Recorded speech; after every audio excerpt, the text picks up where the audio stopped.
So you've heard a lot about development improvement projects today, the DIPs, including a video that featured the West Fork of Second Creek. Well, we're going to dive into that DIP project to share some useful details about challenges we faced and questions we had to think through. And although DIPs are a really great delivery method, it is not all sunshine and rainbows and Mary, there's, hopefully we'll find some unicorns, but it's, you gotta work for it. You gotta work for it. Okay, so we called this presentation a study in pre-storation, and that's because we were restoring a stream before it had completely unraveled and before the upstream watershed had fully urbanized. And so this state of flux in hydrology in a watershed can lead to some interesting conversations about cross-sections and base flow and timing, designing for today's and tomorrow's hydrology, because this is what the stream bottom looked like upstream of High Point Boulevard during construction, and that's without any dewatering. It looked like Mars. So how much larger of a base flow could we expect at full build-out, and how does this play into our planting plan? When we rely on vegetation for stability, when we have wetland mitigation, these are important questions to ponder. And then with all of the development activity, there were a lot of projects playing in the same sandbox, more so than on typical public projects. Okay, so to get you oriented, we are out near the airport on the West Fork of Second Creek, and then in yellow, let's see, there's West Fork, and then in yellow is the, oh boy, watershed that is tributary to our project site that you can see in red. You can see DIA to the northeast and then the Gaylord Resort right there in the middle. A little fun fact, this is where the end point of the Highline Canal. When it used to make it out this far, it would drain into the West Fork. Also had lots of snakes, just making sure everybody's paying attention.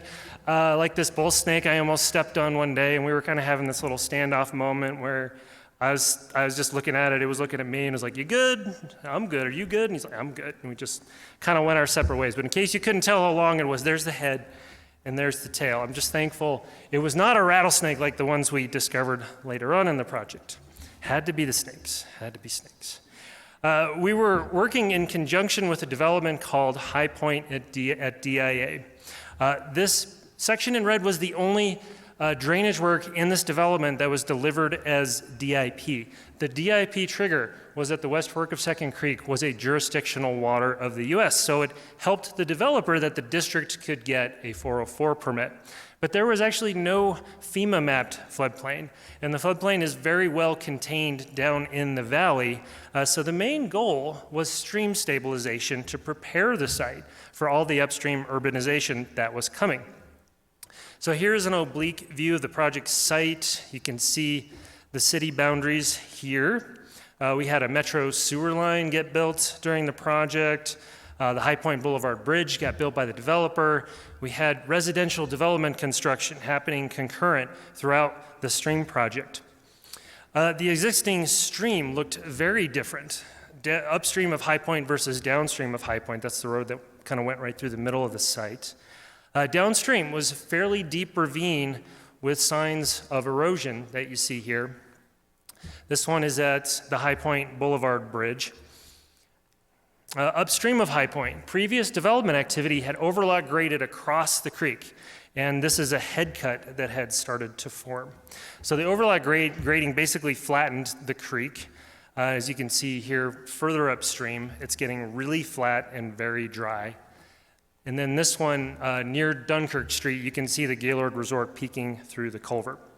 Okay, so Gino is going to discuss the engineering coordination and decisions we had to think through. Tim is going to talk about our approach to revegetation, and then Derek's going to bring a contractor's perspective to permitting, earthwork, and the joy that is overlapping construction projects.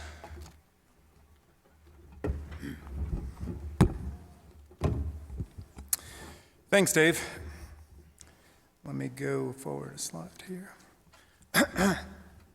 So some of you might remember Dave's presentation at last year's symposium where he talked about the effects of urbanization on Marcy Gulch. Even though detention did exist in the Marcy Gulch Basin, the combination of direct runoff that the gulch did receive and the existing erosive soils resulted in the bomb that went off during the 2010 storm events you see pictured here. Fast forward 10 years later, and we have a similar situation at West Fork of Second Creek. You can see in the photo here all the usual suspects: sandy, erosive soils, deep head cuts posing a dangerous condition, and steep, unstable banks with the potential to make things much worse. The difference at West Fork of Second Creek is we had an undeveloped basin. That means we're not seeing those heavy flows quite yet, and we had an opportunity to prepare the channel for future urbanization. And this slide shows what that preparation looks like. Comparing the existing conditions shown in the top left to the proposed design in the lower right, we wanted to lift the channel up, flatten those side slopes, and get as much surface area as possible closer to the water table, while still allowing large flow events to safely pass through the channel. This is how we connect those floodplain terraces and maximize the riparian areas of the channel.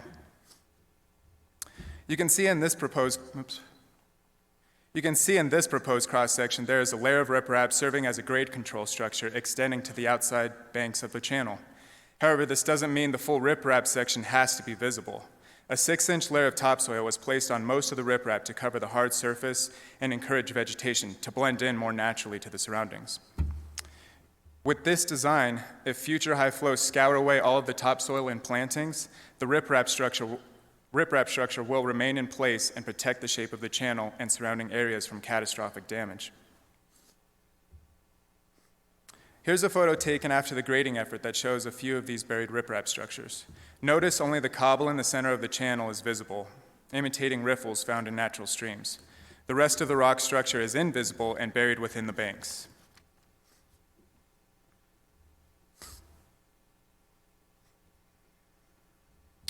Another design element I wanted to talk about are outfall locations. Being a development improvement project, we were fortunate to have enough space to choose optimal locations for the outfalls next to the channel. Setting outfalls back from the channel gives more opportunity for riparian zones to establish, enables water quality treatment to take place, and creates distance for inflows to infiltrate and recharge groundwater. These are things that make the channel more maintainable and, in the long run, counteract detrimental effects of climate change. Project coordination. A wise philosopher once said, "Do or do not. There is no try."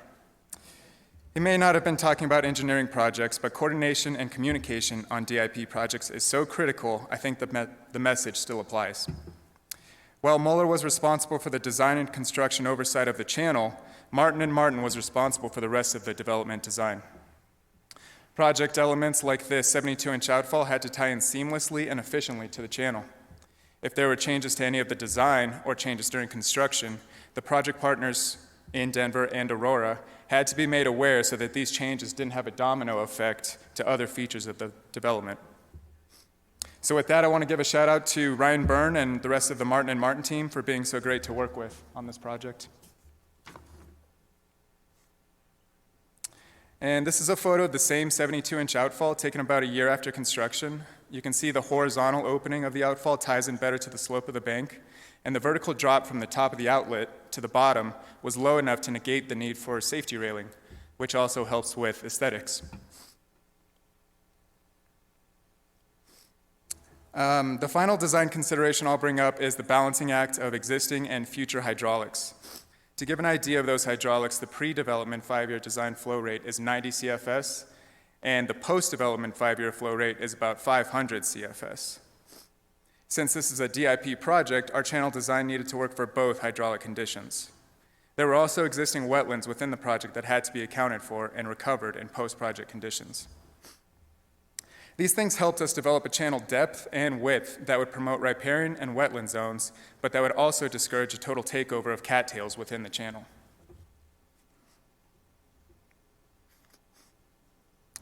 And there's always some on-the-fly design being done during construction. For example, under the advisement of Mary Powell and Tim DeMasters, we decided during construction to pull back the overbanks even more and really try to establish vegetation in what turned out to be a pretty dry environment. The photo shows a good example of where the overbank slope on top of the bend to the left was pulled back and made flat to provide as much of a floodplain terrace as possible.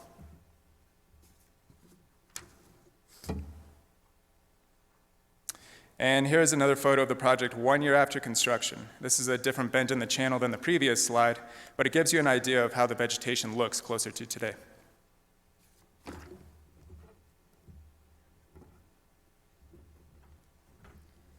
Thank you, Gino. So this was the existing condition on this site was confined, very consistent wetlands, bound by remnants of shortgrass prairie. It's a very interesting drainage way. We wanted to do our best job at restoring this habitat after construction to be good stewards while also meeting the needs of the project and the district's mission. Topsoil. One of the more interesting challenges on this project and lessons learned came from the topsoil management planning. So we sampled throughout the corridor to find depths of topsoil and then tested it for the quality.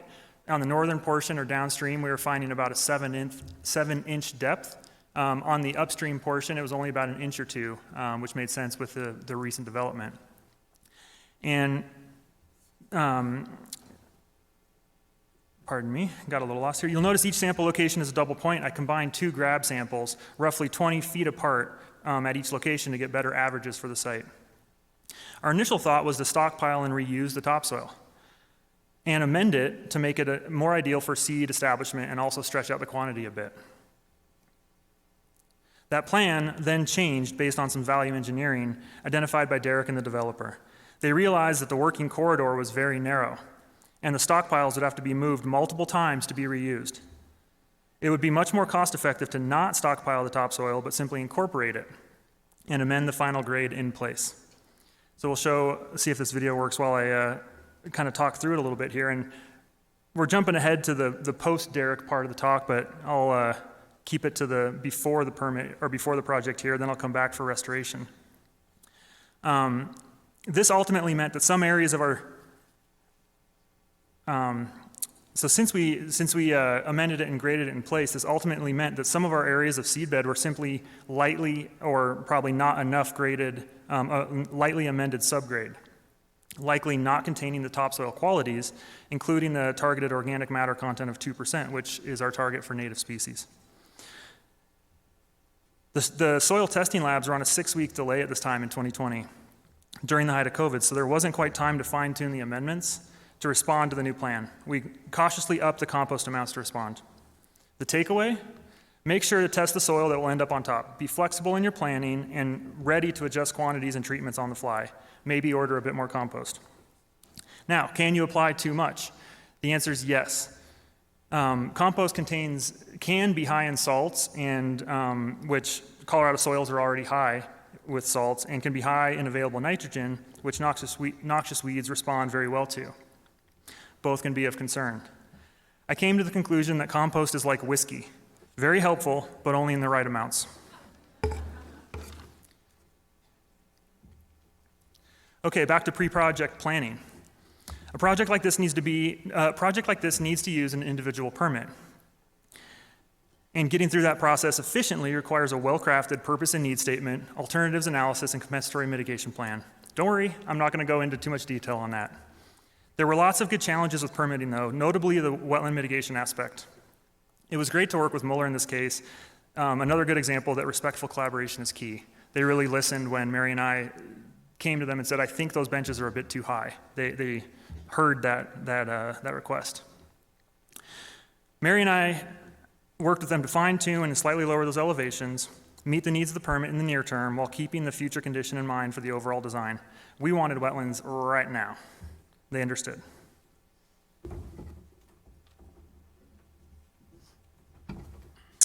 So, speaking of permits, DIP projects can add another element to the typical permit ownership world. Here's a map of the West Fork of Second Creek project. You can see some of the inherent complications with boundaries and municipalities. Now we add in some of the easements and we get to the complexities of a good project. Then we add in 4 other developer projects happening sometime in the time frame of our Pre-Storation project, and we get a real DIP, or a dynamic improvement project. We'll touch on this in a minute, but I want to make the point that developers do not want to wait and usually can't afford to wait on a single phase of their development, even if it is the downstream portion. Here's a drawing showing the intended earthwork phasing of the project. The text is a little small, but to sum it up, take a little dirt from over here, move it over there, and take the rest to the circle we'll call stockpile. Now, stockpile can have a different definition if you ask the contractor with the extra dirt, or the contractor bidding the overlot grading who needs to place the stockpile, who might not even know of a stockpile, or the developer who needs it placed. In our case, by the time the extra dirt was ready for the stockpile, the other contractor was waiting on a permit, and by the time the permits were in hand, that little circle moved about a quarter-mile east into a different municipality. The point here is, during planning, plan for the dynamic environment and make sure clear lines are drawn around the intent that will clear up many of the variables during construction. Most construction designs have a clear starting and ending configuration. With an ongoing and ever-changing DIP project, the boundary conditions show a point in time on the plans, just not usually the point of time where it's getting constructed. If we narrow in on this little section of the project, the developer's engineer and Mahler were designing final improvements, creek, utilities, site grading, trail, roads. Great, wonderful. Then 2 other of the developer projects come on board. Metro Water Recovery, last minute edit, installs a sanitary sewer interceptor, and the developer kicks off the road and bridge project. This picture here is just about when we're ready to start creek construction, and you can see the signs of the sanitary interceptor project on the right, the bridge project starting in the background there. The outcome, our tie-in grades missed by 3 vertical feet. Add a new manhole. We're just adjacent to the future trail. We had similar gaps at various key locations on the project, but in real time, no one missed anything. It's just the nature of the timing when things are ever changing. If every possible iteration of the site were included in the design, the plans would be illegible. What was key and a true success of the project, like Gino had mentioned, was the working relationship in the 2 engineering firms to really develop solutions. There were also many overlaps in the designs. Gino touched on the storm outfall. We had a low water crossing for a trail connection. It really made sense to be installed with the creek. From the contractor's perspective, this did add some gray areas to the reviews, questions, reviews, but the team had a good working relationship and we figured out any problems. The last takeaway from a construction perspective is that the developers will drill down on what they know. In our case, earthwork quantities and earthwork unit costs were scrutinized intensely prior to construction. Many of these district DIP projects will be in concert with the initial mass overlot grading on their site, and there can be many opportunities, but there can also be many risks with timing and site conditions during construction. I cannot stress enough to have thorough what-if discussions with all parties, so when conditions change on site and seasons change, there are no surprises. Remember, discovery during construction still happens, and you have to be ready for it.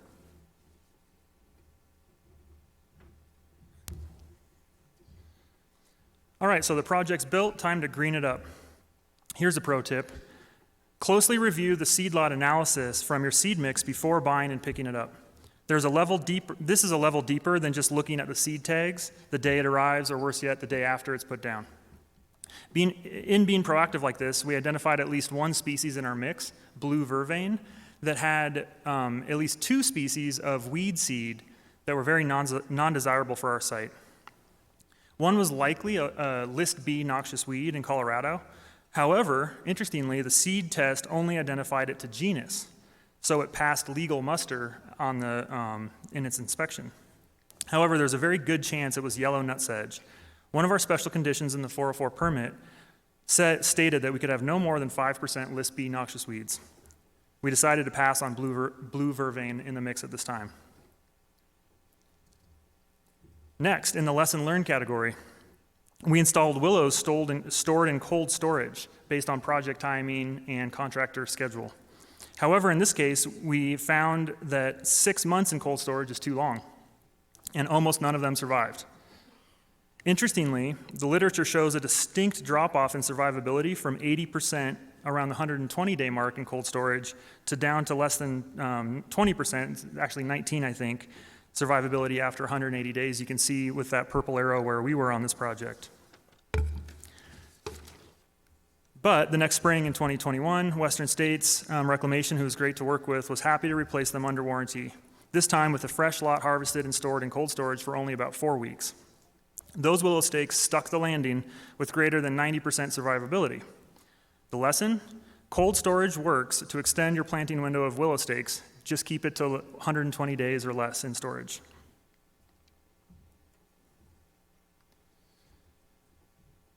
Now, we've completed year 1 of monitoring for our wetland permit, of hopefully no more than 3 to 5 years. The wetlands are establishing well so far, but a dry summer and fall didn't help. And we're not quite at the acreage we need yet, but it's still early on for this site, and I feel pretty confident that the hydrology will continue to develop as planned. And as you heard from the other folks that, it's kind of a pre-storation site. We expect it to be wetter in the future. We designed a fully planted corridor. One of the aspects of this project I really liked and would recommend we use more was a phased planting approach. We designed a fully planted corridor, but only installed selected elements to meet the needs of the permits, which gave us time to manage the site for opportunistic forbs and noxious weeds, and to also see what the hydrology would do over time. We'll plant the second phase this year probably, 2 full seasons later.